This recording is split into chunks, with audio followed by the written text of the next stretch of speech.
A KSL Sports presentation. Game Night Live kicks off now. Sponsored by UCCU. If you love high school football, you've come to the right place. For the next half hour on Game Night Live, we'll show you the best that playoff football has to offer. State championships are settled in 4A, 3A, 2A, and 1A. We'll show you who's taking home a trophy and bring you those championship reactions. We'll start, though, with the Final Four in 5A and 6A. And it should come as no surprise that Corner Canyon has once again made it to the turf of Rice-Eccles Stadium for the 6A semifinals. Since Eric Kerr took over the program in 2017, the Chargers have a 74-5 record and have reached at least the semifinals in all 6 of those seasons. Their opponent is Farmington. This is a program that started from scratch just 5 years ago by former BYU great Daniel Coe. The Phoenix reached the semifinals for the very first time. They're hoping to prove that they belong among the elite programs in the state. Here we go. Both offenses got off to a slow start. First quarter, there was no score until 9 seconds remained in that opening quarter. Isaac Wilson throws from the opposite hash into a perfect window, and Jackson Ames makes the catch and from there navigates his way down the field into the end zone. A 94-yard catch and run. The Chargers had a 7-0 lead after 1 quarter.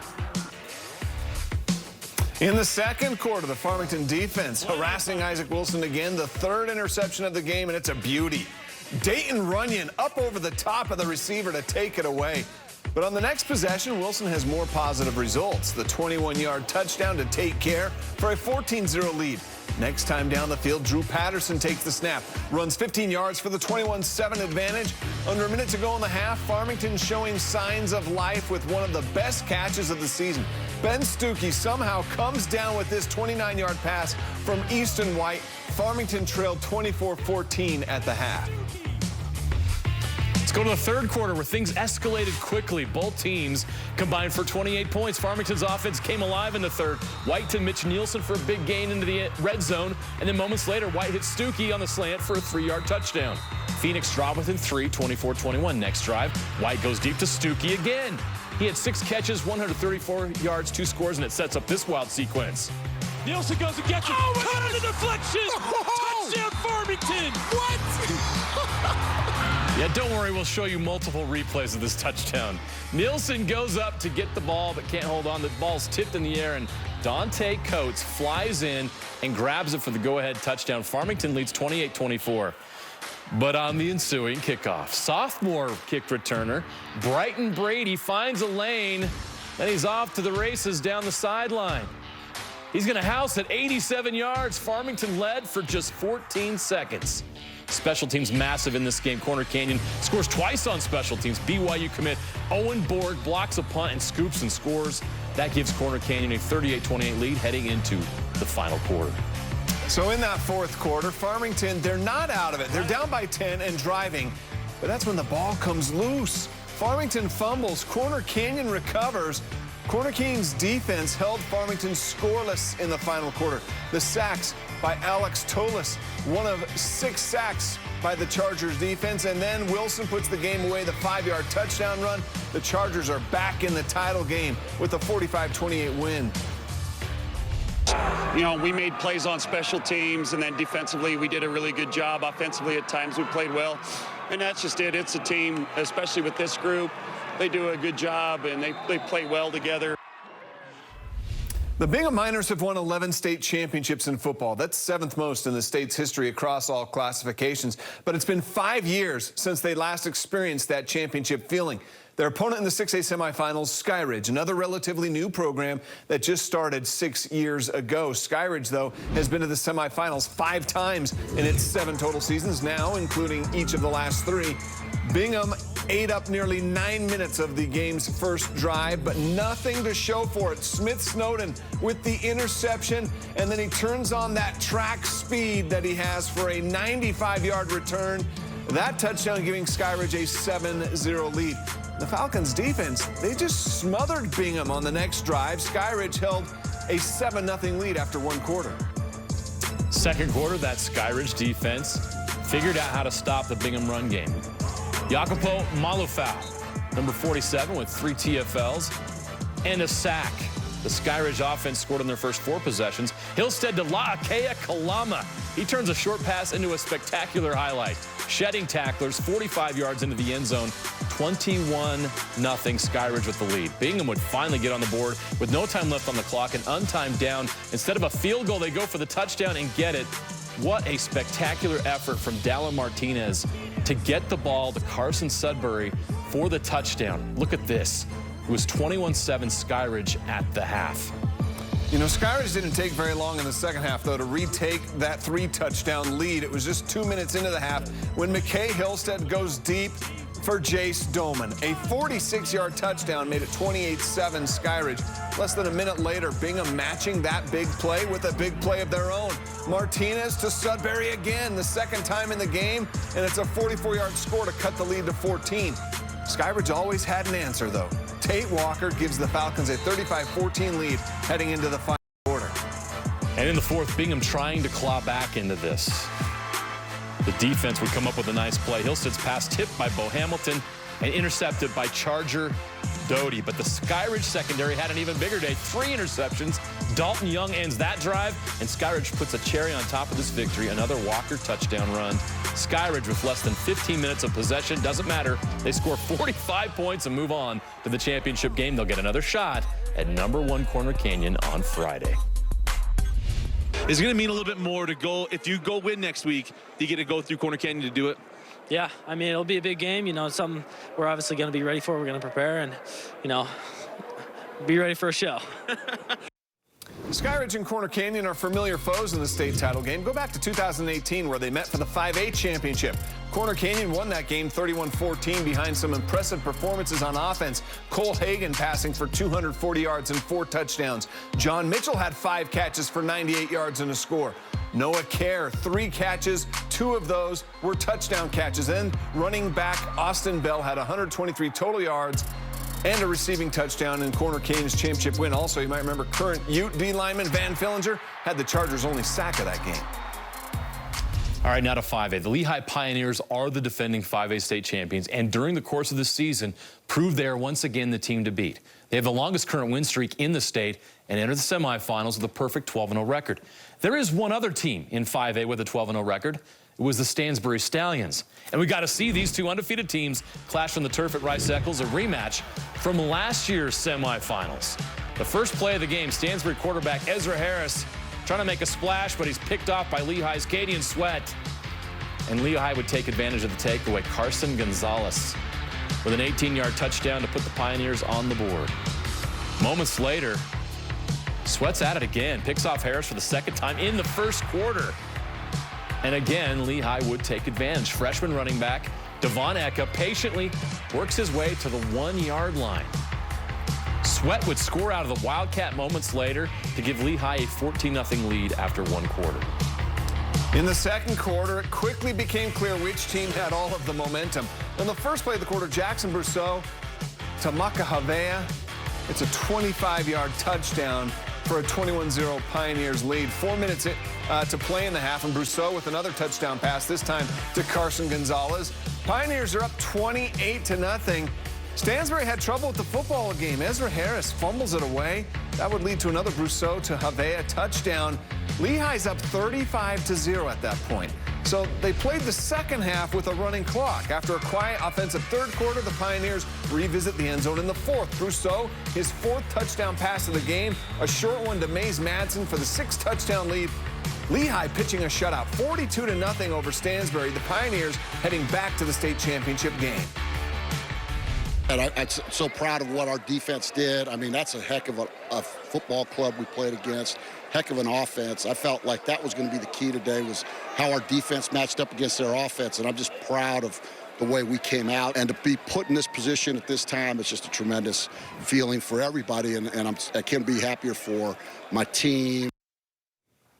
From 2004 through 2014, Timpview High School had the top football program in the state, winning 8 state titles during that stretch. But they haven't won since. The Orem Tigers' success has come more recently, winners in 4 of the last 5 state title games that they have played in. On Friday, the Utah Valley rivals went head-to-head at Rice Eccles Stadium in the 5A semifinals. Orem's defense showing up early in this one. Timothy Toa, the interception puts together a nice return to set up the Tigers offense nicely to be the first ones to get on the scoreboard. True Toa, a 13-yard touchdown, 7-0 Orem. Quezon Villa has done a bit of everything this season. He's passed for touchdowns, run for touchdowns, caught for touchdowns. On Friday, scored Timpview's first touchdown of the game, 14 yards, ties the game at 7 after 1. Now Orem with the chance to take a 10-7 lead in this game with a field goal in the second quarter, but it's blocked. BYU commit Siale Acera got a hand on it, and Timpview makes a stand. The offense for Timpview would respond with an 8-play, 56-yard drive. Micah Beckstead with a 25-yard touchdown run.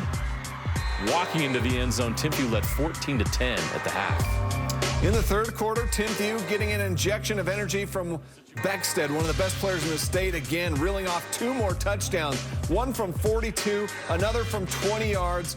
And 4 minutes into the half, Timpview already has a 28-10 lead. Then right after an Orem score, they thought they had new life, but Quezon Villa scores again, this time on the kick return, going 92 yards, and Timpview has a 35-17 lead after 3 quarters.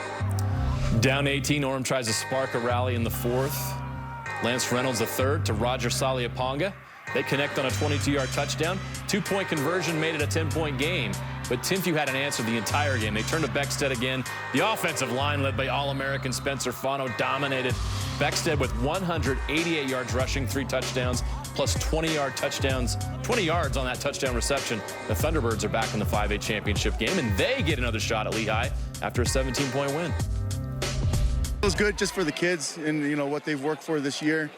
They've done a lot with regards to what we've been asked as, you know, as coaches for them to do, and they've responded. And so it shows up with our record and hopefully what we're going to try to do next week.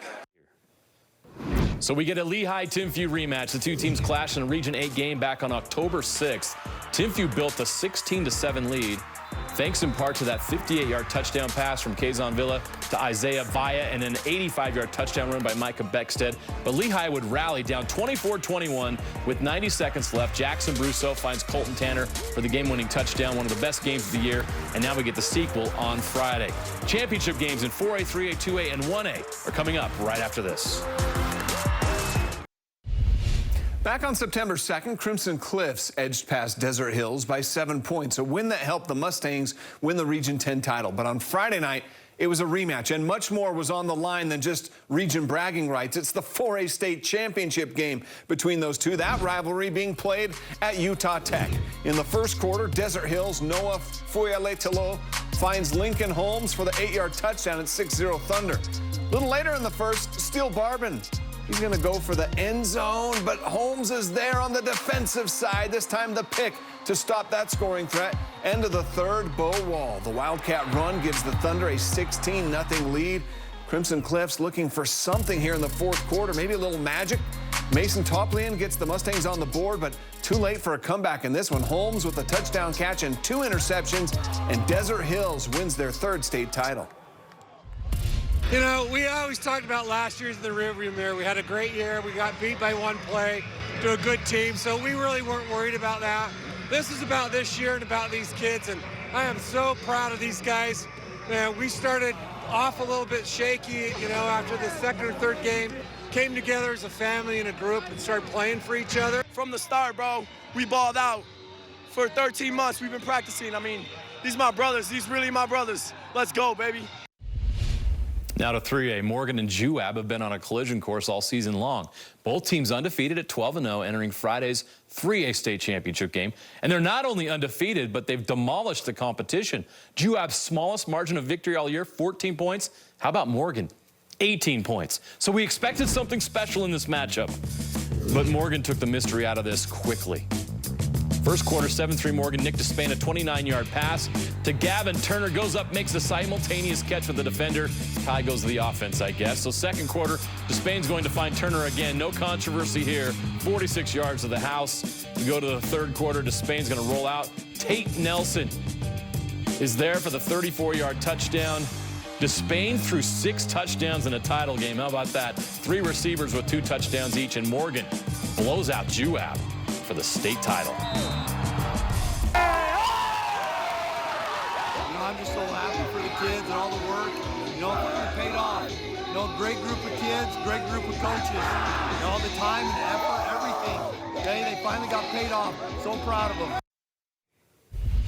Only West East and Skyline have won more state titles in football than 2A's Beaver High School. The Beavers won 4 of 6 between 2015 and 2020. But last year, San Juan took that crown from Beaver with a 13-point win in the championship game. On Friday night, it was the rematch once again for that 2A state title. In the first quarter, San Juan on the doorstep. Parker Snyder scores it, and San Juan's up 7-0. Still in the first, this time Snyder throwing to Colin Baker, 22-yard score. Broncos 27 points in the first quarter. They're pitching a shutout into the third. Snyder to Zach Conway, a 5-yard touchdown. San Juan has now won 25 straight games. They are state champs for the second year in a row. Feels great. You know, I thought the first one felt great. I think the second one feels better. Couldn't be more excited and proud of our kids, and still can't describe the feeling. It's a great feeling. The plan is a three-peat, and like they said, the work starts Monday. No days off, right? Now to 1A. It was just 2 years ago that Layton Christian went 1-9 in 2021. Former Utah Ute running back Ray Stowers was hired to turn around the program, and he did so quickly. A 9-5 record last year and a championship game appearance. This year, they were back in the title game, and this time they were there to win it. Their opponent, the Cardiac Cowboys of Kanab, also with a 10-2 record, but they were overwhelmed by the Eagles on offense, defense, and special teams. End of the first quarter, Josiah Giatris, a 5-yard touchdown run to give LCA a 6-0 lead. The second quarter is when the Eagles poured it on. Manu Vaitaki, 2 rushing touchdowns in the first half. Then he just keeps his legs moving to give LCA a 20-0 lead. Vaitaki shows up on defense, too. He's going to pick off Kanab's Griffin Bone and return it back inside Kanab's 5-yard line. Gives Jose Ribeiro a chance to find Malik Johnson for their second touchdown in the last minute and a half. It was 34-0 Eagles at halftime. Then in the third quarter, Johnson's going to field the punt at the 31. He's going to add a punt return for a touchdown to his big day. It was Layton Christian's day. LCA gets their first ever football state championship. LCA! Let's go! Super satisfying. I'm so proud of these kids and, you know, the Layton Christian family. You know, they've been, man, they've been down for so long, and it's only right, you know. These kids, they put in hard work, and to be able to come out here and go earn this state championship for the first time in school history. Congratulations to everyone who played in these games on Thursday and Friday, win or lose. While the rest of the state was home watching, you were still playing, and you put on a show. Yeah, after all that great football, we did our best to choose the top plays from the finals and semifinals, and here they are. It's the game night 5. Let's start with number 5. Farmington's defense picked off Isaac Wilson 4 times. The best of them belonged to Dayton Runyon, who mossed the receiver to bring down the pick in the second quarter. Definitely top 5 worthy. Skyridge's Lakea Kalama is an escape artist, is he not? I mean, there's no chance he was going down on this play that turned out to be a 45-yard touchdown in the Skyridge win. This, our number 4 play. Let's go to number 3, and what an effort here. Bingham quarterback Dallin Martinez with no time left on the clock in the first half. It was an untimed down. Instead of kicking the field goal, they go for the touchdown. He somehow avoids the sack, gets the pass off to Carson Sudbury, who's going to take it in for the touchdown. Going to take a shot into the end zone. Caught! Touchdown! Stuckey? What? Ben Stuckey! Oh, my in between God. 2 corner candy defenders. What a play by Ben Stuckey. A catch that takes great vision, concentration, and athleticism. That's why it's our number 2 play of the week. I mean, it speaks for itself. Watch it. Flushed out of the pocket. It's going to throw it up. Nielsen goes and gets it. Oh, caught on the deflection. Touchdown, Farmington. What? Farmington dominating the top 5. Congratulations to them. They win the tip drill for the number 1 play of the week. Dante Coates somehow flies in and makes the touchdown catch after the ball was deflected in the air. The highlight reel's next. Every highlight reel this year on Game Night Live has been electric, but when it features games at Rice-Eccles Stadium, it just hits different. It really does. There was plenty of great moments at Utah Tech as well that make this version of the highlight reel must-see TV.